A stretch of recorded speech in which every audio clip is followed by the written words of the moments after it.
Ah, first question ko is, anong mas ayaw mong mangyari sa'yo? Yung 13 ka pa lang, ay may jowa ka na? O 31 ka na, pero di ka pa nagkakajowa? Wow. Kasi experience silang aga nila. 13 pa lang may jowa na sila. So ano yung mas ayaw mong mangyari? 13 pa lang may boyfriend ka na? O 31 ka na, hindi ka pa nagkaka-boyfriend?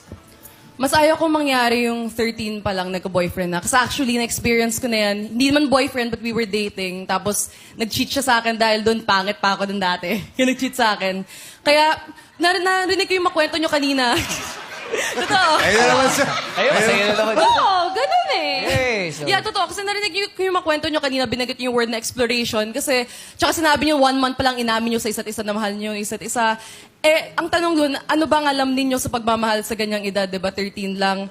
So, normal na yung time na yan. It's really a time for you to explore, to figure out yourself. So, I don't think it's a good time na magjowa ka na sa ganyang edad. Kaya sa akin, mas mabuti na maghintay ka na lang, kahit abutan ka pa na matagal. Kasi, you know, the right person is worth waiting for. Totoo naman kasi ganun eh. May Iba. Iba si attorney. Iba. Oh, pero nalungkot si Shen. Bakit? Bad trip naman to. Pinagdiinan pang mali yung desisyon. Bad trip siya. Ganun ang yung love eh. Oo. Oh, si ano naman? Si...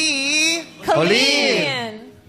Sa akin po, 31 ka pa lang, wala ka paring jowa.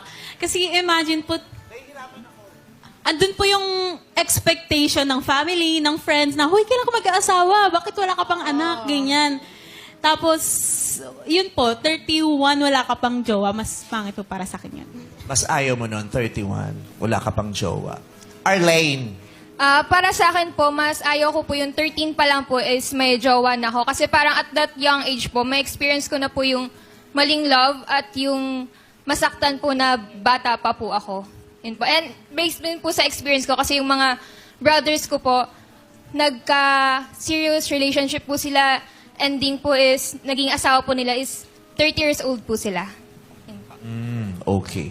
Sa mga sagot na narinig mo, sino ang bibigyan mo ng green flag, Shen? 1, 2, or 3? Para sa akin po yung 1. Bakit? Naniniwala din po ako sa kasabihan na mas matagal kang nag-iintay, mas maganda yung blessing na makukuha. Kailan ka naniwala doon? Kailan mo pinaniwalaan Ngayon ba yan? din? Po, 8. Ngayon lang? Kailan? Natuto. Napaliwanag daw ng maganda ni Tsaka hindi lawyer. kayo bagay ni Juan. Bakit? Pareho kayo malikot.